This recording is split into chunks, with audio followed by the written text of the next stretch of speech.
La verdad es que nos lo ha pedido el presidente, que seamos más funcionarios de terreno, que estemos más cerca de la gente y hay que cumplir eso, pues, porque es para lo que estamos. Hay que cambiar un poco la dinámica de lo que antes se hacía y por eso es que pasamos constantemente ahí. Quiero aprovechar, Marisol, es un día muy especial, quiero saludar a todas las mujeres salvadoreñas, a todas las mujeres pues, que nos ven aún de otros países. Hoy conmemoramos el día de su lucha, una lucha por sus derechos, por su igualdad. Y bueno, nosotros también luchamos por eso. Yo soy padre de una nena que se llama Celeste, tiene 6 años y también una lucha por ella y por todas las mujeres. Así que un saludo de mi parte.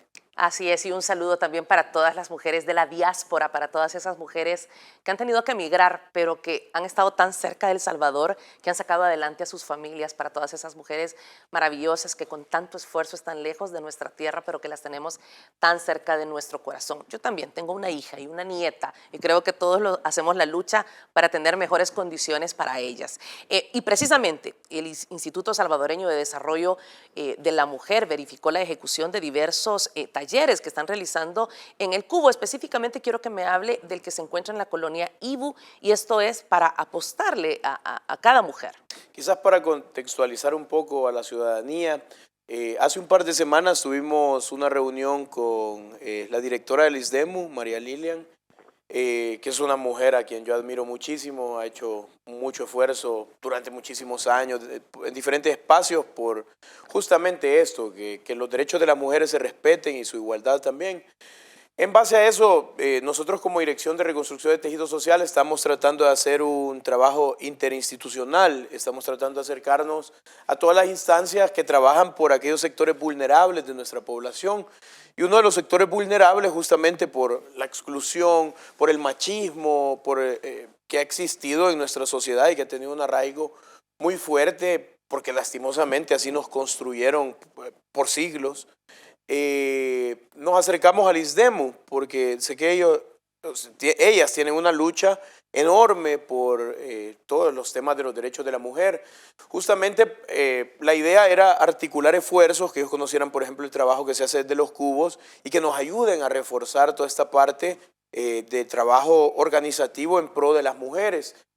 Aparte, también les invitamos a conocer, creo que un proyecto que vamos a hablar un poco más adelante, que es el Centro Integral de Inteligencia Emocional, pero todo esto va bajo la misma línea, porque la intención es articular en ambos espacios.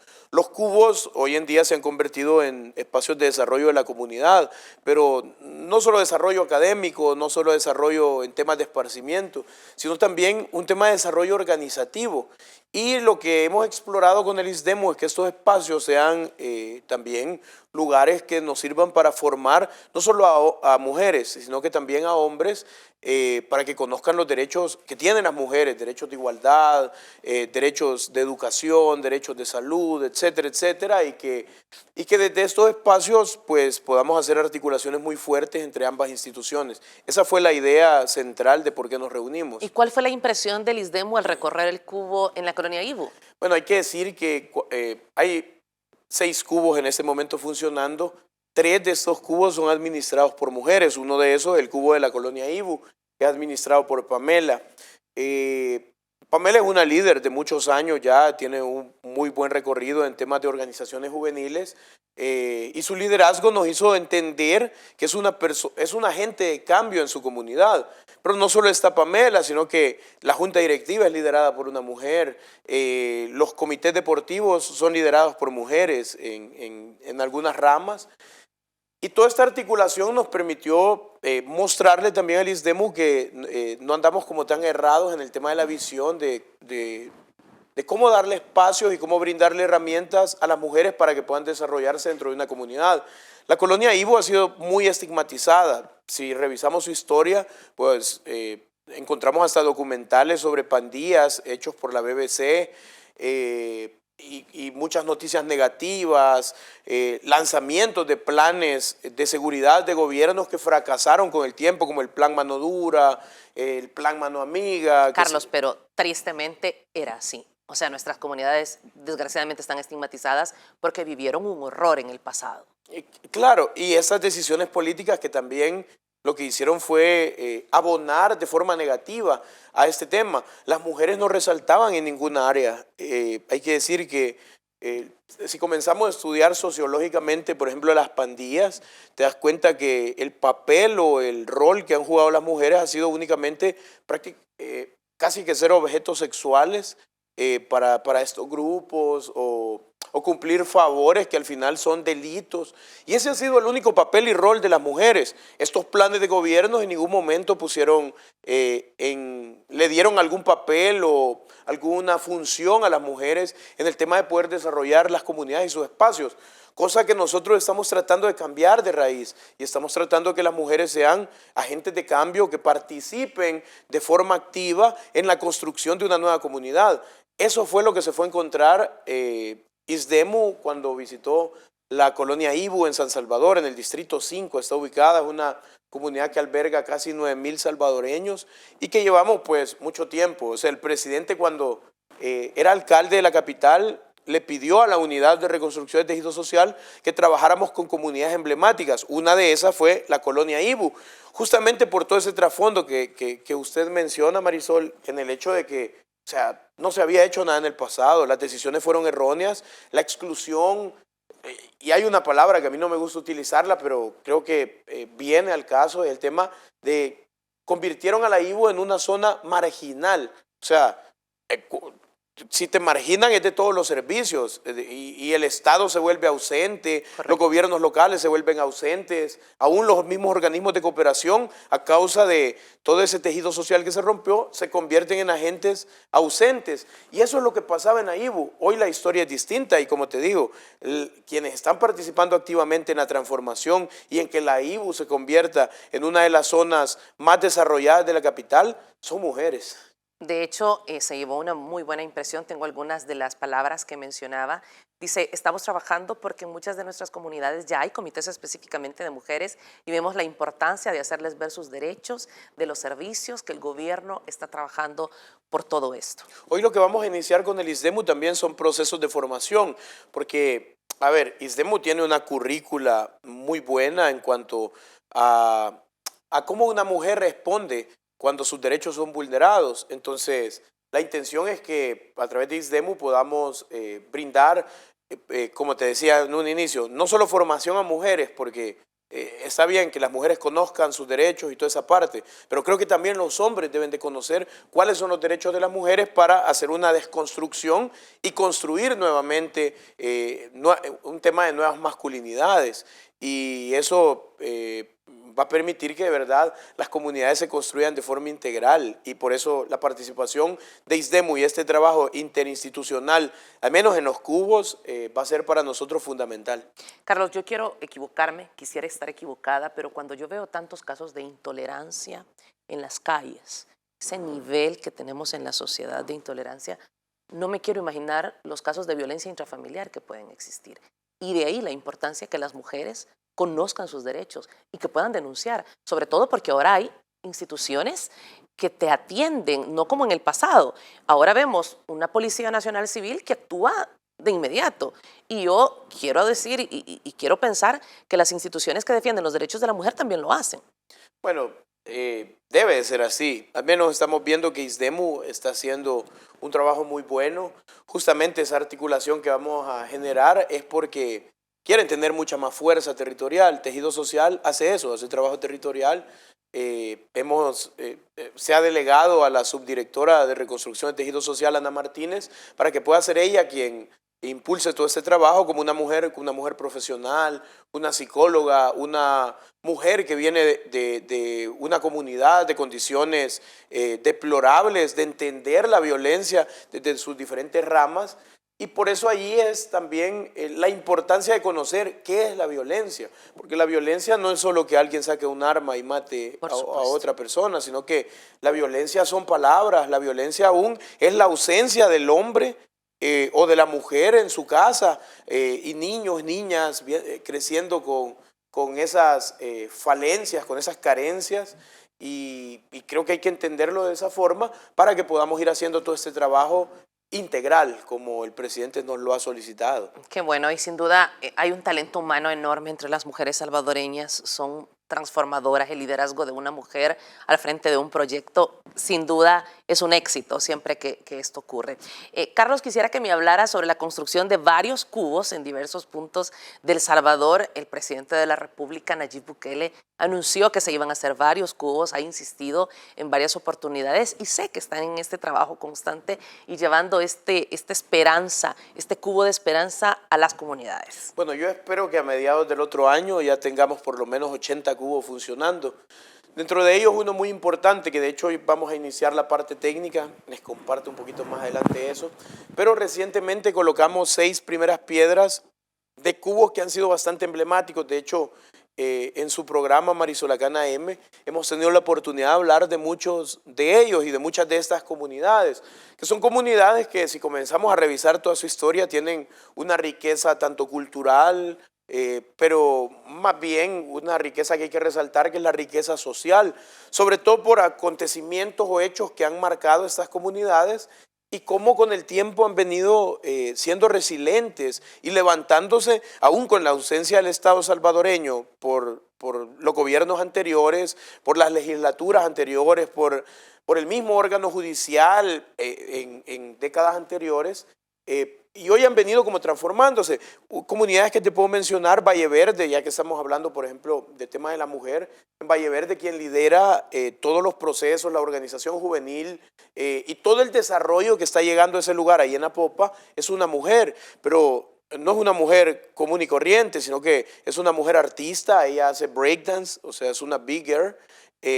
Mangandi ha estado al frente de todos los procesos y ya llevamos un par de meses trabajando con ella, y es una chica que tiene muchísimas cualidades y sabemos que parte de todo ese desarrollo que está llegando a Valle Verde, este cubo que va a llegar, es la sumatoria de todo el esfuerzo que ella ha venido haciendo con su organización juvenil.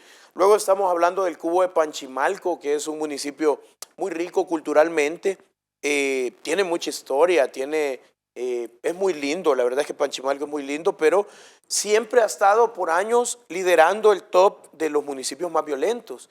Y lastimosamente la violencia juvenil se ha desbordado y aún hoy en día hay estadísticas del municipio.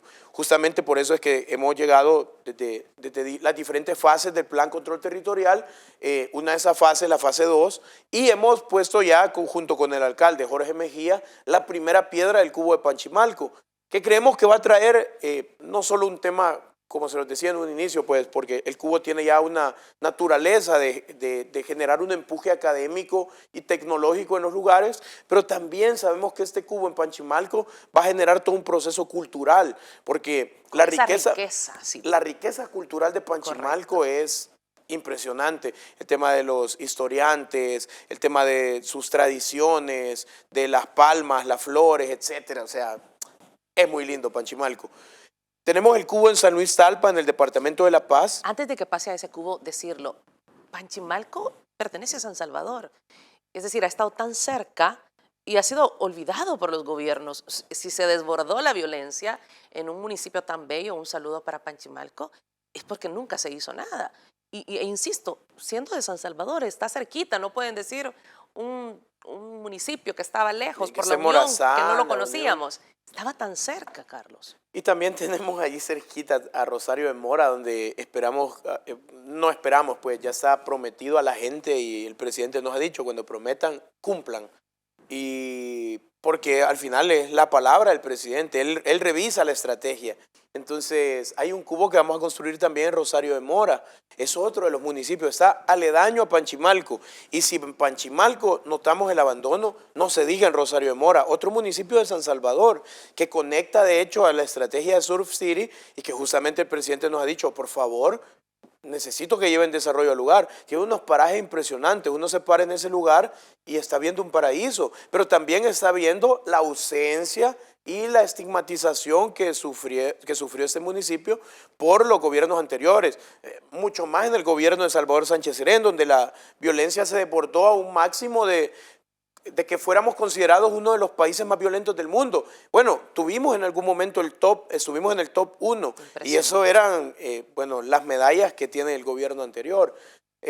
Bueno, retomando el tema, está el cubo de Panchimalco, el cubo de San Luis Talpa, también en el departamento de La Paz, un municipio también muy lindo donde don Salvador ha hecho un trabajo impresionante, un líder a quien yo admiro muchísimo.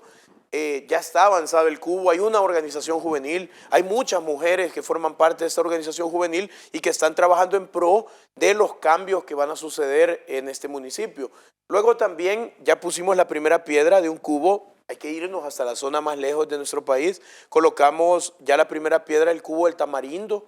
El Tamarindo es una zona, es un paraíso que tenemos en nuestro país, pero que también si comenzamos a revisar y buscamos el Tamarindo en redes sociales o en Google o en algún buscador, lo único que tenemos del Tamarindo son noticias negativas, temas de narcotráfico, temas de narcomenudeo, violencia juvenil. Yo les decía a la comunidad, cumplen todos los parámetros para que nosotros hoy en día estemos haciendo inversión en el lugar. ¿Por qué? Porque queremos cambiar esa realidad y porque queremos que ya las noticias del Tamarindo en Conchagua ya no sean cosas negativas, sino sean cosas positivas pasando con esas familias de pescadores, con esas familias humildes que trabajan día a día por salir adelante. Y tienen el potencial. Totalmente, aparte, como te digo, el Tamarindo es un paraíso, es de las playas más lindas que yo he visto en mi vida, tanto acá en el país como en otro lugar. El Tamarindo no tiene nada que envidiarle a ningún otro lugar. Luego también hemos colocado ya la primera piedra de la San José 2 en Soyapango, a donde al lado del Comité Pro Desarrollo Juvenil, que es un comité impresionante, chicos, muy brillantes y talentosos, que justamente los veo a ellos y siempre me he preguntado, ¿por qué estigmatizaban esos lugares? ¿Por qué no le brindaron una oportunidad a todos estos chicos si todos son jóvenes totalmente brillantes y con la capacidad de sacar adelante cualquier proyecto? Bueno, con ellos colocamos la primera piedra, estamos trabajando muy de la mano también con la municipalidad, con la doctora Nercy Montano, y yo sé que mucho desarrollo y mucha solución al tema de la violencia va a llegar a la San José 2 en Soyapango a través de este cubo. Y no solo a la San José 2, sino a todas las comunidades aledañas. Hemos calculado que este cubo va a llegar a beneficiar a más de 80,000 salvadoreños que transitan por esa zona. ¿Sabe qué es lo más triste, Carlos? Que hablar de las oportunidades que se le negaron a estas poblaciones, las oportunidades que se negaron a lugares como Apopa, como Panchimalco, como Soyapango y Lopango, es hablar de muchas vidas que se perdieron, es hablar de muchas madres que lloraron a sus hijos a consecuencia de la violencia, porque no existieron estrategias, no existieron políticas, no existieron oportunidades. Y ahí tenemos esas estadísticas de muertos de un día en El Salvador con 50 fallecidos, que parecía ya haberse normalizado esa cifra. Ahora nos parece increíble ver atrás y decir cómo podíamos estar viviendo en esas circunstancias. Y si queremos hablar de lágrimas de mujeres, yo conozco a muchas de las madres que perdieron hijos hace 11 años cuando un grupo al margen de la ley quemó una coaster con personas dentro. Ahí no solo murieron hijos e hijas de madres, sino que también murieron mujeres, murieron hombres que venían de trabajar.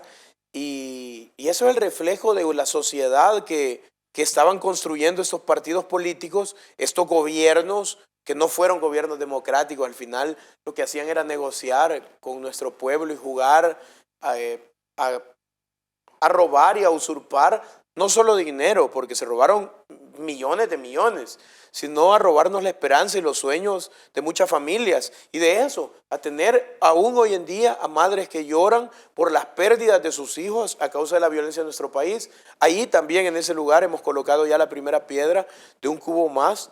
Estamos trabajando articuladamente con las familias de la colonia Polanco, ahí en Mexicanos, de la colonia Jardín, de la Santa Lucía, de la colonia Juanita, del reparto Santa Lucía, y aún hemos estado trabajando de forma muy de lleno con la colonia Montreal, porque lo que vamos a buscar, y esa va a ser nuestra tarea, y espero poder decirle algún día al presidente, misión cumplida, es que estas dos comunidades puedan convivir, porque la fricción de los grupos al margen de la ley de estas dos comunidades fue lo que llevó hace años a que este incidente pasara. Pero, ¿cómo se formaron los grupos al margen de la ley? Bueno, por la pobreza, por la exclusión, por la ausencia del Estado, por la ausencia de salud, por la ausencia de educación, por la ausencia de programas como los que está liderando la primera dama, el tema de nacer, crecer y toda esta parte. Nunca existió y y creo que no les importaba. Pues hoy en día, bueno, tenemos una primera dama que está esforzándose al máximo por generar esperanza en estos lugares a través de estos programas y estas leyes que también la bancada CIAN ha estado respaldando y hoy en día son una realidad. Y bueno, queremos cambiar la historia, se tiene que hacer de esta forma.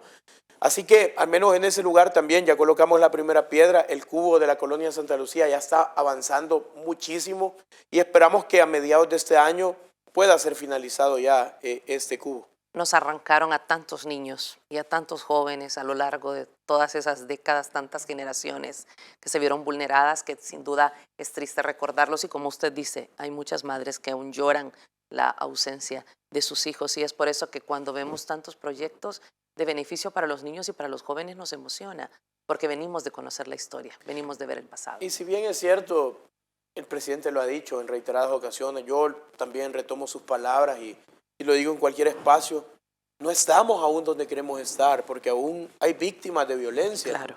Pero gracias a Dios, Marisol, gracias a Dios, no sé cuántas madres, bueno, entendía que la última estadística se redujeron más de 1000, no sé cuántos homicidios el año pasado. Fueron más de 1000 madres las que no lloraron. Así es. Fueron más de 1000 esposas las que no lloraron a su esposo. O fueron más de 1000 esposos los que no lloraron a sus esposas. Porque hay que decir, todos todos somos vulnerables en un país como este que tuvo décadas, más de un siglo de abandono y en conflictos. Y gracias a Dios pues seguimos acá y Dios ha sido bueno y nos ha permitido estar viviendo una coyuntura liderada por el presidente Nayib Bukele, a donde nosotros, sus funcionarios, trabajamos 24/7 para que esta realidad cambie. Pero no estamos donde queremos, pero sí sé que Dios nos va a dar la oportunidad de llegar a donde de verdad queremos llegar. Bueno, el Tamarindo, que razón. ya pusimos la primera piedra en el lugar. Luego ya está funcionando el Cubo de la Milagro de la Paz en San Miguel, una de las comunidades más importantes de este municipio, de la cabecera departamental. También hemos prometido que vamos a construir un cubo en la Ciudad Pacífica, que es otra de las comunidades históricas. De hecho, cuando uno hace referencia a la Ciudad Pacífica en San Miguel, uno puede hablar, por ejemplo, del nacimiento de una de las pandillas que mucho más daño le han hecho en nuestro país, en ese lugar, en la zona oriental.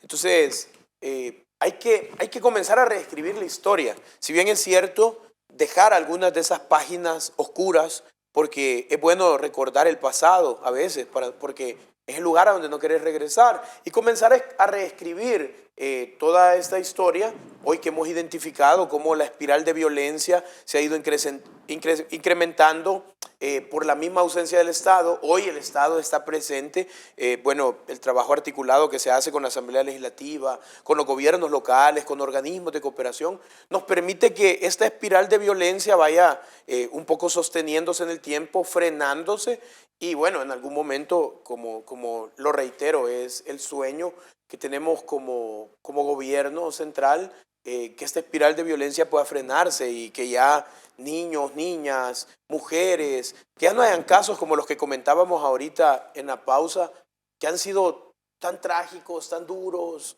cosas que nos han marcado, pero que a la vez sucedió tanto que se normalizó. Así es. Tengo muchos temas, mucho trabajo que se está haciendo, voy a tratar de abarcarlos todos por tiempo.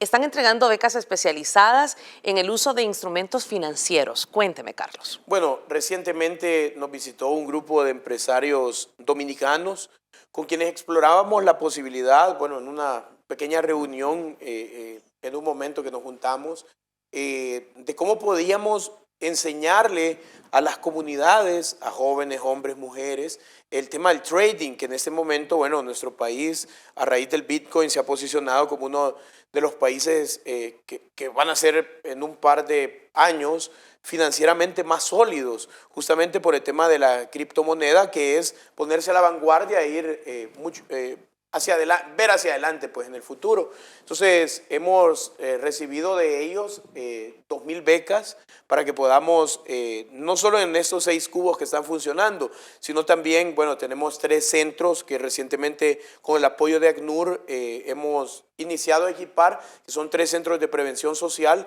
uno ubicado en Zaragoza, el otro ubicado en Cuscatancingo y el otro ubicado en Apopa. Tienen una similitud muy cubo, pero también hay algunos procesos que tienen que ver con formación laboral que se van a hacer en estos 3 espacios. También en esos lugares vamos a distribuir estas 2.000 becas que en un par de días vamos a estar dando ya la información a la población para que puedan acceder a estas becas en trading y que podamos identificar a los mejores.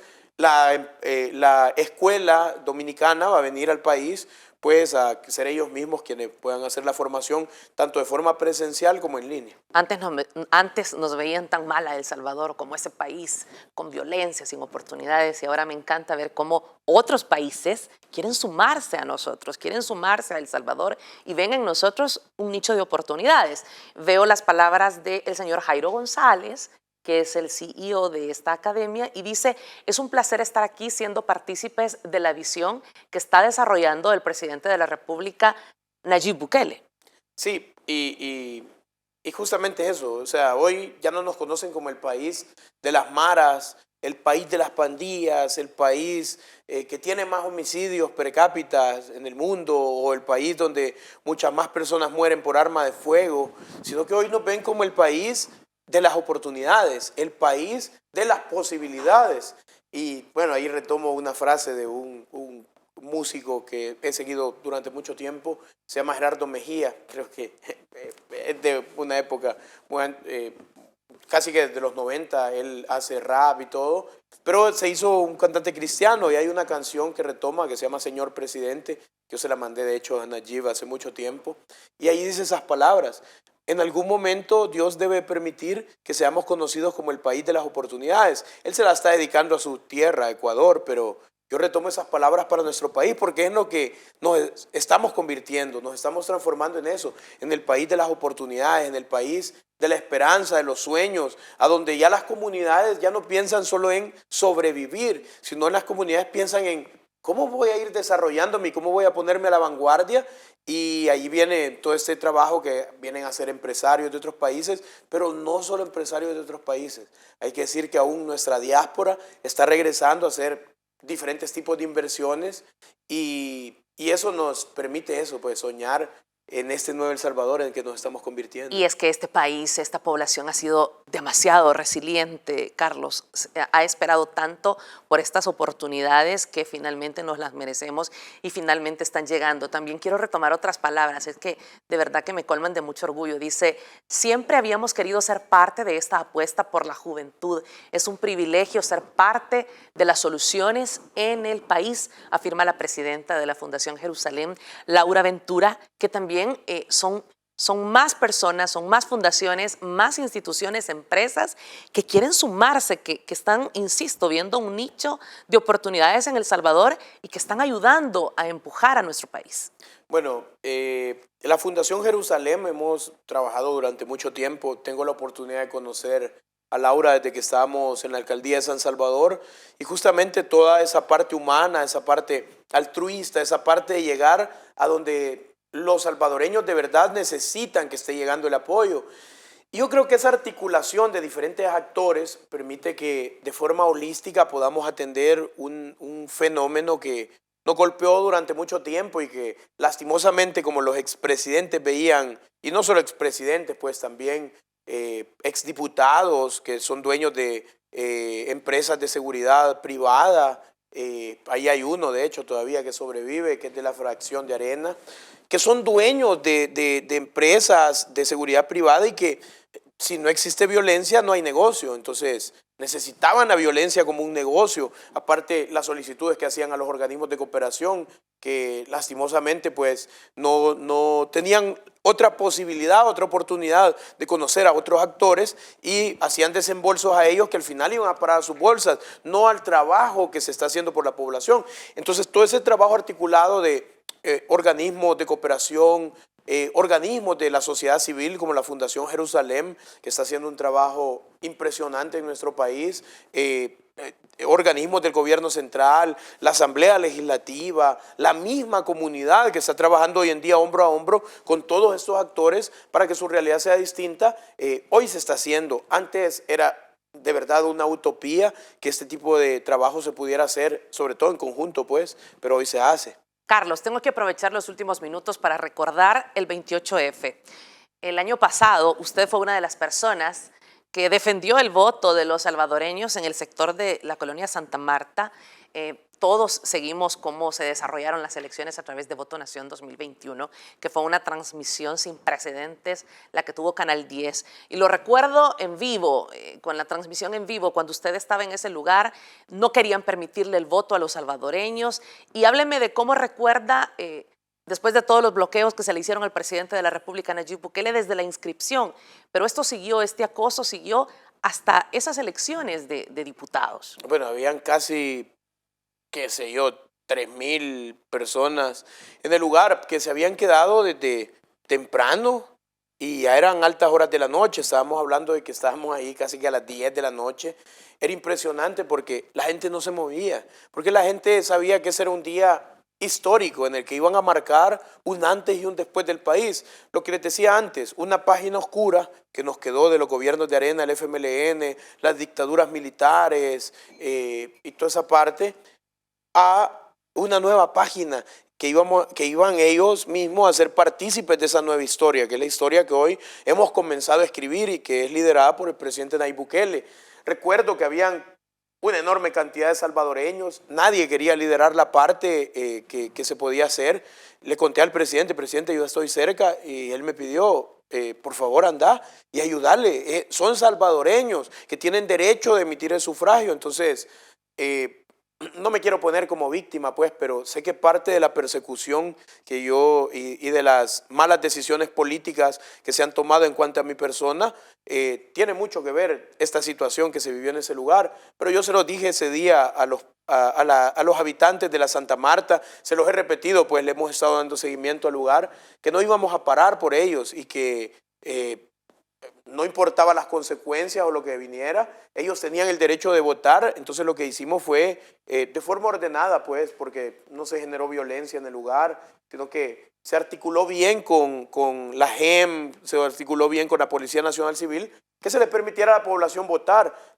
Terminaron votando casi a las 11 de la noche. Bueno, recuerdo. Yo recuerdo que no pararon, pasaron casi 15 días acá en Canal 10 sin parar, con una transmisión impresionante. Creo que ningún canal lo había hecho en la historia. Es que la población demandaba que se le informara y lo querían con transparencia hasta su pantalla. Y lo hicieron ustedes a perfección. La verdad es que yo se los dije, pues, cuando venía a algunas entrevistas, que le felicitaba y que me sentía muy orgulloso de que existieran medios de comunicación que informan con tanta veracidad, con tanta transparencia como lo han hecho ustedes, como lo siguen haciendo hasta este momento. Pero un hecho histórico. La verdad es que ha valido la pena cada segundo, cada hora que pasamos con los pobladores en ese lugar. Valió la pena, y no porque nosotros estemos acá, sino porque ese día se hizo historia, se rompió el bipartidismo, se sacó la corrupción que le había hecho tanto daño a nuestro país, se dejó de atender un cáncer con una acetaminofén, y creo que el pueblo le dio una quimioterapia impresionante con tanta fuerza que el cáncer, bueno, andan huyendo, pues, están por ahí escondidos, pero creo que en algún momento van a tener que enfrentar la ley de este país y de darle cuentas a la población salvadoreña por todo el daño que le hicieron. Hoy en día lo que a nosotros nos queda, pues, por la decisión del pueblo, es seguir trabajando 24/7, dándole lo mejor a los salvadoreños, porque eso es el mandato que tenemos. Gracias, Carlos. Es un gusto conversar con usted y por favor siga haciendo ese trabajo en las comunidades, en el terreno. Creo que es lo que todos los salvadoreños quieren ver, a sus funcionarios trabajando de cerca para poder escuchar las principales necesidades de la gente. Dios le bendiga. Gracias a usted, Marisol, gracias a todo el equipo que hace posible este programa, y de nuevo un saludo a todas las mujeres en su día, en este día que es especial, que no es solo hoy, pues, es todo el año, pero qué bueno que lo conmemoremos hoy. Muchas bendiciones para todos.